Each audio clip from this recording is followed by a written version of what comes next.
Hey, what's up, everybody? A new Agree to Disagree here. I'm Noah Schwartz alongside Dean Gudick and Aidan Chard.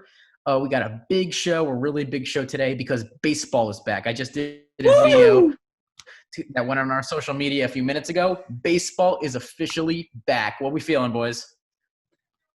I mean, listen, I'm not happy with the terms that it came back on necessarily. The fact that, the players voted, what was it, 33-5 to reject the season, and Manfred went with it anyways. But we knew it was going to happen eventually. So I'm just glad that we got something, because that's better than nothing. Go ahead, Dean. Um, What you oh got? man, this feels like a Thanos moment when all the stones are on the fist, all the sports coming back. We got baseball back now. The best part is, I mean, do agree with Aidan, but here's the thing with 60 games now. Every game's gonna count. Now this is gonna make teams more hungry, and this is gonna make teams even more hungry. It's gonna make the playoff races even more interesting. Yeah, I'm worried No, I about. definitely agree with that personally. I'm worried about, though. Baseball is such a long season, and that kind of gives players the chance. Nobody's playing unless you're Cal Ripken. Nobody's playing like 50 straight games. It's gonna when you're playing 60 games, your star players like Mike Trout, Mookie Betts, JD Martinez, Aaron Judge, they're most likely going to be playing every single game. And there's not a lot of opportunity for rest there. So I'm a little bit worried about. Yeah, no, Aidan, I 100% agree with you. Just personally, just on the season, I'm so ready for sports to come back, especially basketball, because of the way that it went down, where just right in the middle of the year, we're going to the playoffs and all of a sudden it ends. But in hockey as well, the same thing. But now with baseball, it's good to start anew, right? To get something going that we haven't seen before, and to put all this ugly negotiations behind us. I think this is a great way to do that. Make people forget what happened and how disgusting and terrible this was for the game by making the games that actually happen, even if it's only 60, really great. If you can put a great brand of baseball out there, it's going to make all that happened in the last few months, it's going to put it all behind you, and it's going to start a new era of baseball where we can be on a much better terms, owner, player, and then hopefully we can get a new CBA done in the next year and a half or so to continue playing without more of these issues. So what do you guys think on how this season should work? Do you guys think, because we haven't had a lot of the rules come out yet, but would you be in favor of a DH? How do you think we should set up the divisions? What are you guys really interested in? And as the rules will start to come out and the safety guidelines will start to come out in the next couple of weeks? Dean, you go. Go ahead, Aidan. All right. I think it would be what makes the most sense to me is to keep it with the AL and the NL. And just if you do either what like the NHL is doing and find some hub cities and just play it that way, that could be an option. Your other choice is kind of taking an idea from the Arizona plan, where maybe like all of the NL plays in Arizona, all of the AL plays in Florida at spring training parks. I don't think so, Aidan, just because of the spikes in cases. I mean, they've closed all the facilities down there. So I think, I'm not involved with the league or anything, but the way I would think they might set it up is where everybody on the East Coast, like all the Eastern teams play each other, all the Central teams play each other, all the Western teams play each other. That's what I would say, but I could be totally wrong. But I think the Florida and Arizona plan is kind of out now because of the way that the cases have spiked up. Yeah, That's just me. States. Yeah, for sure. Yeah, I was just saying it as a possibility. I mean, the other option is going into cities that might have a lot of college parks. I know Boston has a good amount of parks in and around the city. New York definitely does. There's probably a ton in Southern California, places like that where you can just have like a hub of teams. So, instead of there being one Boston team, two New York teams, whatever, there's like, 6 or 7 are located in Boston. They play all of their home games in that city. And that just kind of simplifies it a little bit. Mm-hmm. I agree. It would be really interesting to see where they host the games now, especially Arizona, Florida, due to the coronavirus case spikes will be out of the equation. Do something like the NHL does, hub city, pick 2 hub cities from each conference. I love the idea of doing, a DH for both the AL and NL. It'll be really interesting how things play out. All that matters right now is that baseball's back and we got more sports up our sleeves. But another thing, like you just mentioned, Noah, is the safety guidelines and everything else, and see how that plays out as well. Yeah. Right. So what do you guys think? Okay, you're a fan of an NL team. What do you think of the idea of implementing the DH league wide? Okay, so I'm actually for it going forward. I love seeing pitchers hit. I think it's super fun, but at the same time, I understand it's kind of a risk for them to go up there, and it's kind of a bore for fans to watch. And baseball's kind of in the business of getting new fans. I mean, this didn't help, but obviously, but that's kind of where they are right now. So I understand doing it for the future, but for this season, it had to happen. Like, Yeah. I want it for the future, but I don't need it for this season. I needed it just because of the way the games might work. We might see a lot more interleague play than we're typically used to. The playoffs might be significantly expanded. The whole way that this went down and how this season is going to be so screwed up differently than what we normally see. We need to make things as even as we can for this year, and then going forward, looking at it and seeing, oh, how did it work? Was it a good thing? Was it a bad thing? But as a fan of an NL team, I want it going forward, but I think it actually is a disadvantage for NL teams this season. That's kind of unfortunate, but I do think that just because AL teams, they've prepped their rosters to have a guy who fits that role. NL teams don't necessarily have that. Now, the Mets actually do, just as a fan. I mean, I have my Mets hat right here. I was going to put it on, but the Mets actually do. I mean, I think Yoenis Cespedes would be a great fit in that role. I think he'd be one guy that could definitely do it. And so it's not that big of a concern for me. I think Dom Smith would be another one. Pete Alonso could actually go play some DH as well, possibly. But I do think that for some teams, it actually is a big disadvantage to them, and we'll see what happens once we start to see more interleague play, which I do think we actually will see this season.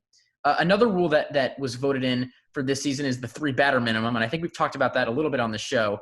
Would you guys be in favor of that for this season, where relievers have to stay in to face at least 3 batters before they can exit? No. All right.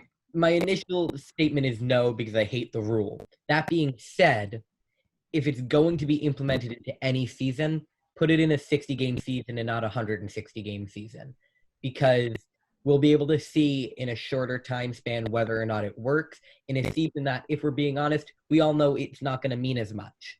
The team that wins the World Series this year, sure, they're World Series winners, but it's not going to mean as much as the teams that have won it for the last 120 years, So if they're adamant in using that rule, then use it this season, but I just think they should scrap it altogether. I think it's a terrible idea. Yeah, I couldn't agree more with you, Aidan.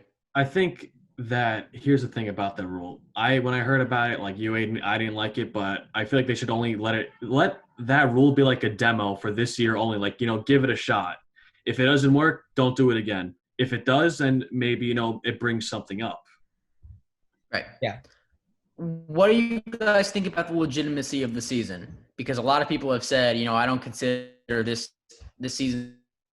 You just said it's probably not as important, even the least bit legit. There have been strike-shortened seasons in the past. I wouldn't consider them any less legit. I mean, I did literally just say that this season is going to be less legit. But I don't mean that to say, like, suppose there are like 10 teams that we would put in the list of teams that could legitimately win the World Series if this was a real season. If any of those 10 teams wins, it's not like anyone's going to be surprised if the Yankees win the World Series, or if the Dodgers or even the Astros still, they're still good teams. So I would still call it legitimate, just, there's going to be an asterisk on it. Here's the thing. To me, it's a two-way street, because, you got one side, 60 games. Like I said earlier, I think it's going to make teams compete more. That's why I think it could be more legit. It's going to make teams more hungry. Now there's no, like, load management, any of that. Now it's like there's going to be a fire lit under their seat. But at the same time, 60 games is like it's not even half the year. In a 60-game span, anything can happen. You got 100 games. Let's say 60 games happen, 162 games. You got 102 games left in the year, and I personally don't think 60 games in a regular year doesn't determine much. However, I believe now that, like I said, the teams are going to be more hungry. It could provide more. It gives more legitness to the winner. Legitness, I like that word. Yeah. For me, I would just say that the last season we saw a World Series winner that was under 500 at 60 games. Mm-hmm. And then I think about how many times I've seen great teams, they come up, but they didn't get off to good starts. It happens all the time. My just for me, the Mets were 10 games over 500 last year. They were 10 games or 11 games under, I believe it was, at the All-Star break. And that's over 60 games, Yeah. But 60 games, you're at the end of May in a typical year. So how legit can it be? It just doesn't seem, because unless you get off to a great start, you have no shot. And that's typically not how it works in baseball. It is. I agree with you. It's typically not how it works. But, it's going to be interesting to me to see, like what Dean's been saying, a lot of times the reason I think great teams don't necessarily start out great is because they're still kind of tuning up their roster. They know they have time to make changes. If you start the season 10-20, you still have 130 games to make that up. You can still have a great record. And so, and at the same pace, or at the same time, teams that start, 20-10 can flip and well under 500. I mean, we saw that with the Mariners last season. Yeah. They had one of the hottest starts and then immediately fell off a cliff. Yeah, they almost lost 100 games. They were horrible. And so it just goes to show that that's what happens when you have time. Now you don't have time. You don't have any time to experiment. There's probably not going to be as many, mid-season rookie call-ups or anything like that, even if they allow that. There's not going to be a lot of experimentation just because there's not time to do it. You don't have a buffer. Right. Here's the thing, compared to like other leagues, I feel like the MLB would be the winner would be more of an asterisk, even though, because, you mentioned, the Nats didn't started, I think it was under 560 games. It was they were 19-31, I think, after 50 games. And I want to say it was like 27-33 maybe after 60 games. They were under 500 significantly, and they were not a very good team. Yeah. So I see 60 games, like I said, in a regular season, with the 162 games, it doesn't determine much. And, even like now it shows less legitness, but like I said earlier, and like Aidan said before, now it's going to be less of a tune-up. Now every team's going to be more hungry. Every game is going to count from here on out. And, I still think it's one of those. It's not as legit, but it will still be legit because teams will still be in there. It'll make more teams in the mix. Yeah. Well, right, because usually after 60 games, everybody has some sort of a shot. I mean, unless you're the Orioles, right? I mean, I know you know that, Dean, pretty well. Unless you're, 30 games under 500 at that point. Typically, I'm sorry, I had to do it. You guys are, typically hey man, you're still. I already know my team is garbage. I hate to say that. But in this season, though, Dean, the Orioles could get off to some nice start, right? Right. They let's say they get off to, even if they get off to a 15-15 start, they're right there. Yeah. Like typically you're like 15-15. Oh, that's a nice start, but we'll see what happens in the next 140 games. Here, if you're off to a 15 start, you're almost guaranteed to be in the race at some point as we move down, towards the end of the season. Yeah. And there was a trade deadline, by the way. I didn't mention that either. Yeah. Yeah. I think, in a 160 game season, a good record is somewhere between, 75 and 80 and 90 wins. That's like a solid record. Now it's going to be somewhere between 30-35 wins. Right.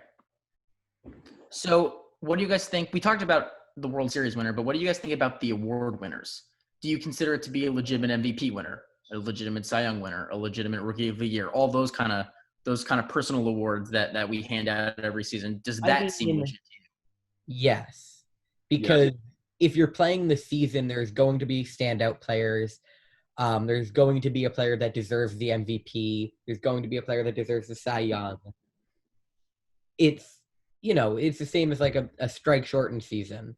a kicker won the MVP in the NFL because of a strike-shortened season or whatever, Like, we all consider it to be a little bit less legitimate, but part of that's because he's a kicker. I don't know. I feel like there's less, and when I try to say this to my best ability, less value, less meaning this year to whoever wins the award. You could start off hot. You have someone like, although I know he wasn't in the MVP race last year, Tim Beckham of the Mariners. When the Mariners started off hot last year, he started off pretty well, and then eventually he got cold. So I feel like now, although every game will matter, like I've already said, I feel like 60 games takes away from the value and the meaning this year for an award. Yeah, so do I. I actually think that a big part of the award this year is just going to be who stayed in the best shape over the offseason, because the season is so short that you're not going to have a lot of time to get into mid-season form because there is no really mid-season at all. It's almost as if, did you stay on top of things in the offseason?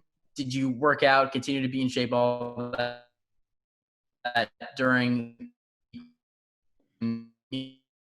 period, and then did you translate those workouts and being in shape to the actual games? Because you're not going to have enough time to really get in shape the way that you typically would in a normal season. I mean, it's going to be really strange, right? Giving the Cy Young to someone that's 6-2 with a 1.7 ERA through 9 starts. I mean, they're literally only going to have, if it's 60 games. What is that? About maybe 10 starts, maybe 11 starts, maybe 12 starts. It's not a lot. So I just think it's a lot about how you stayed in shape during the offseason, which typically doesn't really matter as much in a normal year.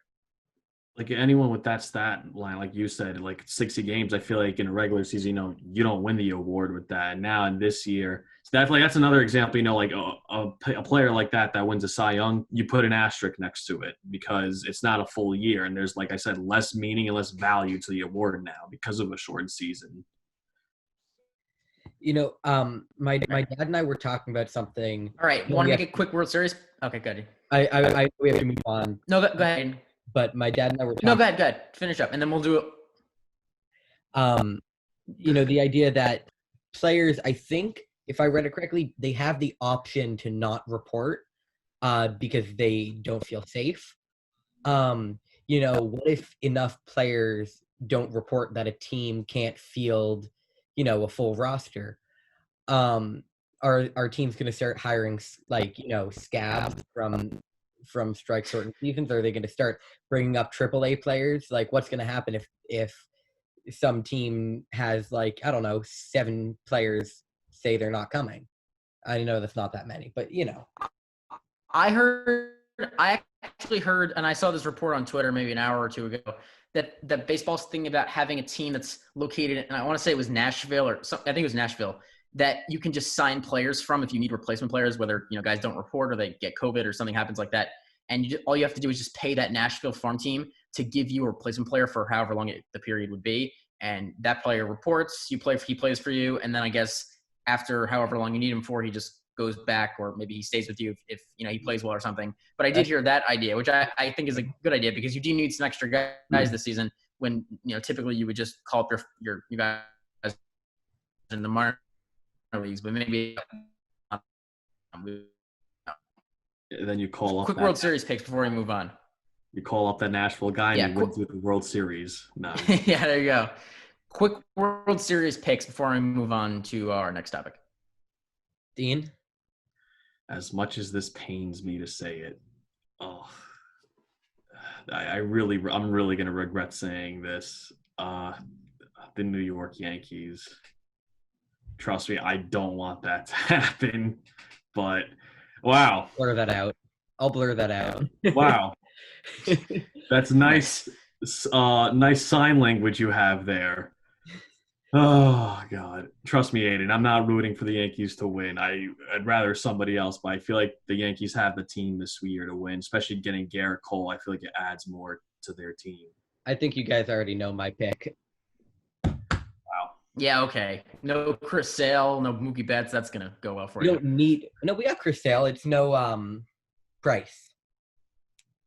I'm sorry. Yes, you're right. No Price. Yes. We don't need Mookie Betts. Mookie Betts needs us. No, but all seriousness, I think this is the year for the Dodgers. Very possible. I'm going to go completely random. I know you guys went with the two big favorites. I feel like if any random team out there is going to win a World Series this year, it's this season. So I'm going to pick the team that, to me, it has the best culture in baseball, has the best culture that involves consistency in baseball. It's a team that is just good every season, right? A lot of teams, they fall off, then they build up, then they're back. I think this year you need organizational structure. You need a manager that is not only experienced but just knows how to win. A team of veterans, a lot of veteran players, guys who have been through the gauntlet before. So I'm going to pick the Cardinals just because they mix some young talent with some older talent, and I just feel like from year to year they're so consistent that this will be not as big of a challenge to them as it would be to another team that maybe has had a lot of turnover, whether it be with its roster or its front office or wherever. But I think the Cardinals would be as good of a pick as any, just because they seem to just figure things out better than any other organization in the sport. I will say my sleeper pick for the season right now is the Rays. The Rays have been a very solid team over the past few years, and they have the added advantage of, they've experienced the idea of the opener, which a lot of teams might be considering trying this year. What with the 3-batter limit. Maybe they don't want to wear out their pitchers too, Aidan. That's a good point. The 3-batter minimum, and just the fact that, we have no idea how this season is going to work out. So I could definitely see the Rays just having that little bit of advantage that could push them over the edge. I'm going to agree with you, Aidan. I think the Rays are my sleeper as well. Noah, do you have a sleeper?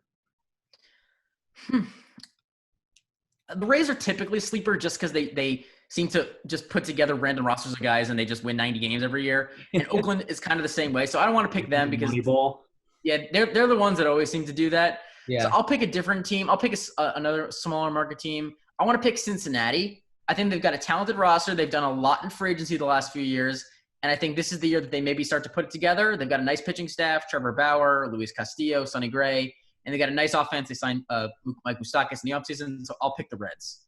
Yeah. I mean, we all know like the big dogs right now, the Nationals, the Angels, the Dodgers, the Yankees.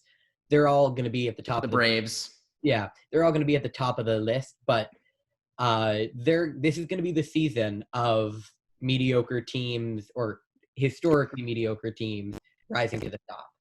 I think this will be an interesting season where the wild card teams, like you mentioned, Aidan, or even teams that fight for a wild card that show out. I think this could be their breakout year for those teams. Could we see the Mariners finally end their playoff drought? What's their drought out now? They could really. They haven't. Literally, you can't 02, right? It's 18 years. I think it was 02. I want to say it's 01. I think it was okay, you're right. I think it's 18 or 19 years. It was the year after their amazing year, I think. Okay, there you go. But yeah, they've had a long streak. All right, I think we should move on quickly. I know baseball was the big topic today, but we'll move on. We'll go to some NASCAR news. We don't normally talk NASCAR, but definitely a rough week for that sport. It's a little tough to talk about, honestly, and quite a dramatic end to the big story came just a few hours ago. The other day, Bubba Wallace, one of his team members claimed that they saw a noose in his garage at the Talladega race, and it was and today we hear the FBI did its investigation, and not only was the noose had been there for many months, but it was actually just a thing to open the garage, right, to where his cars and his equipment were. So that came out, and that was through the FBI investigation. They put out a statement after that. So definitely a weird week for that sport. What were you guys thinking when you heard the news, and then when you heard the news of how this news, the whole story was actually not really anything at all? I heard Bubba Wallace. Whoa. Oh, Bubba did I say Wallace. Watson? I'm sorry, Wallace. My bad. Bubba Wallace. Sorry, Bubba W's. Yeah, Bubba Wallace is not the victim or had no involvement with this news, according to TSN, which I Twitter. Yeah, no, I'm not going to say, like, I'm surprised necessarily. I'm shocked that we would even believe it, that we've gotten to the point where it's not unreasonable to assume that that someone would do that to Bubba Wallace. That's so disheartening to me. But what I am surprised about is NASCAR's response was, NASCAR is an organization that is almost entirely white. Bubba Wallace is the only driver of color in their main circuit, and it's very ingrained in Southern culture. And they recently went and banned all Confederate flags, which was a huge step, a huge move for them. And then the fact that they didn't even stop and consider anything when this news broke, and they were just like, all right, we're doing an internal investigation with the FBI. That was huge to me. That just shows how seriously they're taking this now. The NASCAR almost also released a statement, which was amazing after the incident. NASCAR taking a huge step in the right direction. There was a moment during NASCAR where Bubba got into the car and the drivers were outside gathered with him and walked with him, which I thought was a brilliant moment. It was a powerful message that was being delivered, especially in a sport that's predominantly white, like you, Aidan, that lacks, that you mentioned, that lacks diversity. It was a powerful message that NASCAR and the drivers themselves were trying to put out. Yeah, absolutely. And, Dean, it was interesting because I was watching the ESPYs on Sunday night, right? Yep. And so I was watching that and I was doing some homework, and while I was watching, and all of a sudden it turns to breaking news from Scott Van Pelt on SportsCenter. And he comes on, he starts talking, and Marty Smith, the reporter for NASCAR, he does some college football also, comes on and goes on this whole giant rant. And it was a really eye-opening moment for me because sports, at the end of the day, what we always think of them as is if you can play and you're good and you can help the team or whatever, people aren't going to judge you.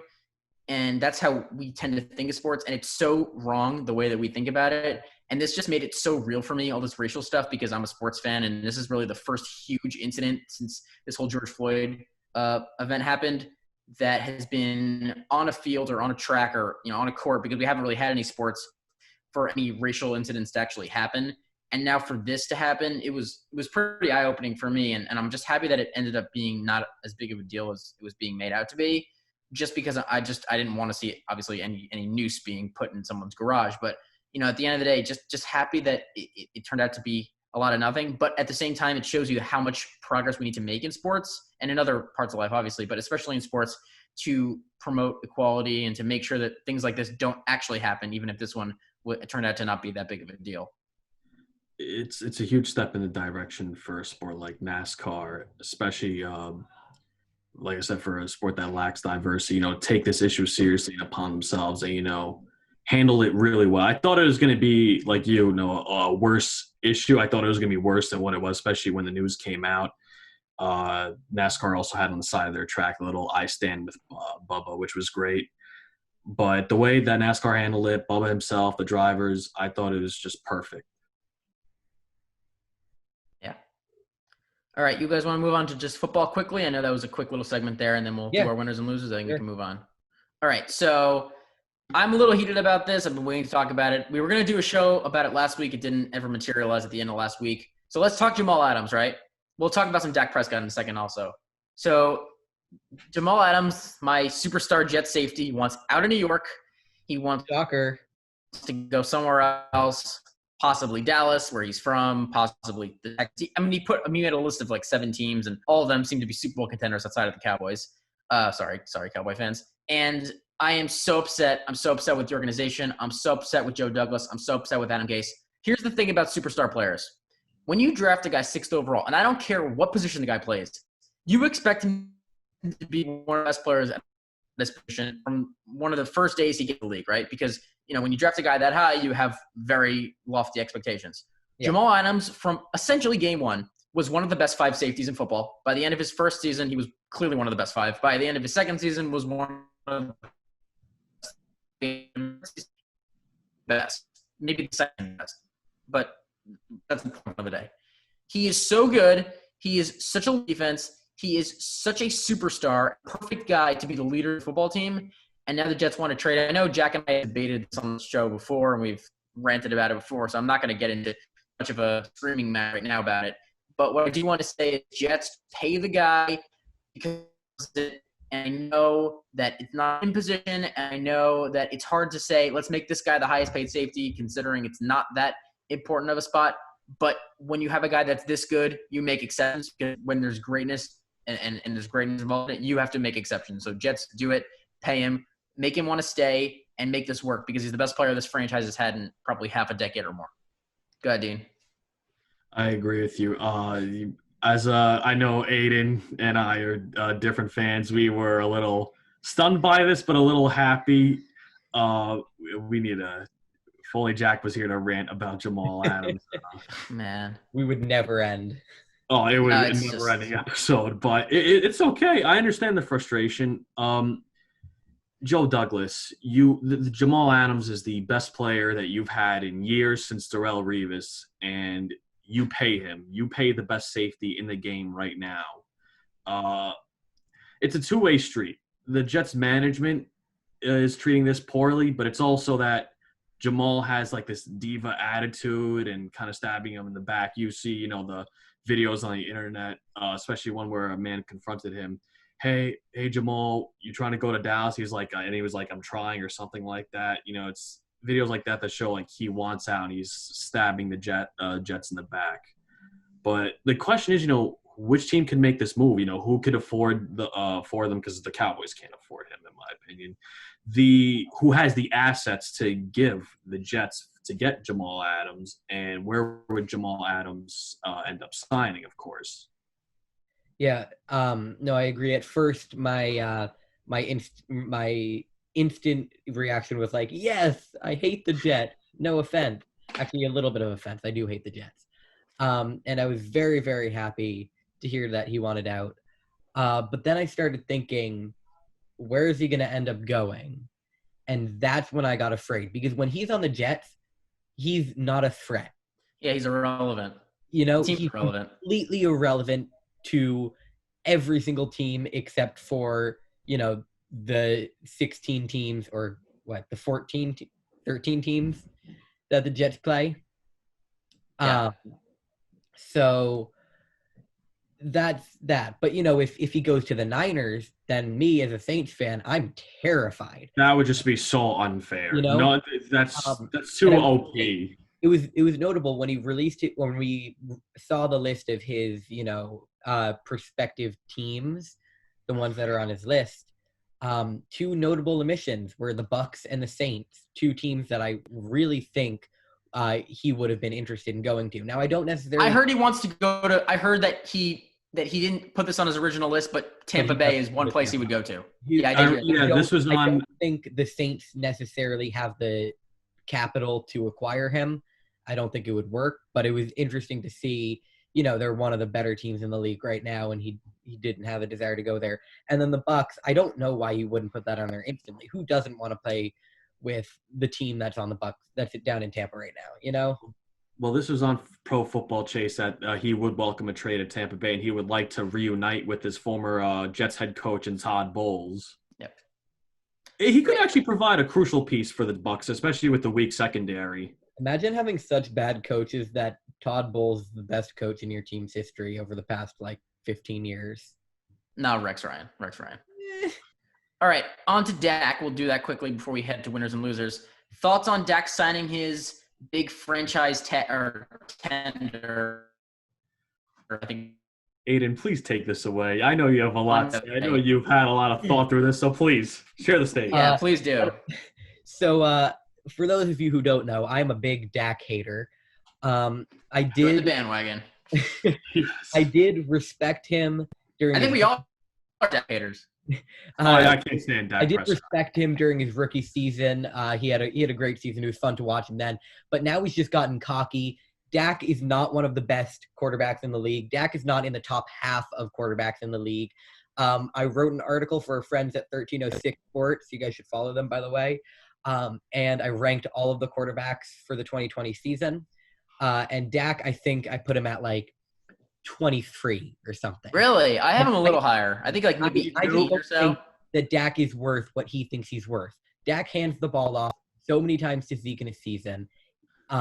And he throws it to Amari, and that's all he does. And the results of that have been one playoff win, one game, and it was a game that they didn't really deserve to win. The team has been carried by their O-line and by their defense, not by Dak, and he thinks it's all due to him. He needs to get a wake-up call, and I think that needs to come in the form of Mike McCarthy benching him for even just a game for Andy Dalton, who I made jokes about Andy Dalton being better. Andy Dalton is significantly worse. Not significantly. Okay, not significantly, but he is worse. Dak is a better player than Andy Dalton. But benching Dak for Andy Dalton, I think, would be a great move to light a fire under Dak, and then we can see what he's made of. Aidan, I just want to follow up on what you just said. Dak is the quarterback in this league that only does well when the scenario and the situation around him is perfect. Yes. Dak is not as good as what he values himself. He has to do everything right, and he's only productive when he has a fully healthy, phenomenal offensive line. When he has Zeke Elliott running well and being effective. When he has a loaded receiving core of Amari Cooper, and then now they have Michael Gallup. They just drafted CeeDee Lamb. When he doesn't have a perfect situation around him, he's not a very good player. We saw that last year, and we've seen it in past years. When that stuff isn't perfect, he doesn't really produce much. And when he does, it's big numbers that don't actually affect winning, like he did last season when he put up all those yards and touchdowns and the team was terrible. So Dak is not a $45 million a year quarterback. He's probably closer to 30. And I'm just so happy that he has the biggest cap hit in the league to just crush the Cowboys. Hopefully they don't get a deal done between now and July, because then they'll have to tag him again next season for a $38 million, which is another huge hit on the cap. And so that'll be just great. And I just can't wait to see the Cowboys struggle in 2020 and beyond. We're almost out of time, so we got to quickly get to winners and losers.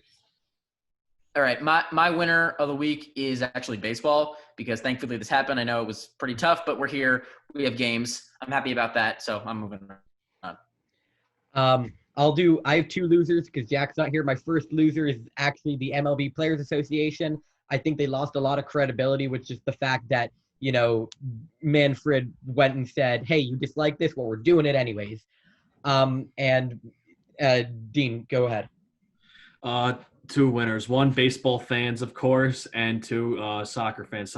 More leagues in soccer came back this week. I was also gracious enough, I think Aidan knows what's coming, that I got to see my German boys win the Bundesliga again for the 8th time. A little New England Patriots action there, but you get it. And my second loser, quickly before we cut out, is the NBA. Who knows what's going to happen there, because there's a spike. There's been like Noah said earlier, there's been a big spike of COVID-19 cases in Florida, and it's kind of raising questions about whether or not it's going to be possible to do the updated or the, new season down there. We don't know at this point. It's likely that it's going to happen, but who knows? Yeah. Oh, another loser quickly, Kyrie Irving. Maybe the dumbest proposal in NBA history, wanting to make a new league. I don't understand it. I couldn't even begin to process what went through his head when he came up with that, but we'll save that possibly for another debate one day. I was going to say another just terrible. Is Mike Gundy. Mike Gundy, the Oklahoma State head coach. Oh, yeah. Yeah. All right. I think we can sign off. This has been a fun episode, a lot of baseball talk, and we got games back, so we're going to be happy about that. We'll be back with another episode very soon, possibly as soon as tomorrow. And we'll be back soon. So please check us out. Follow us on YouTube. Follow us on social media. We're signing off. Agree to disagree here. Peace out, everybody.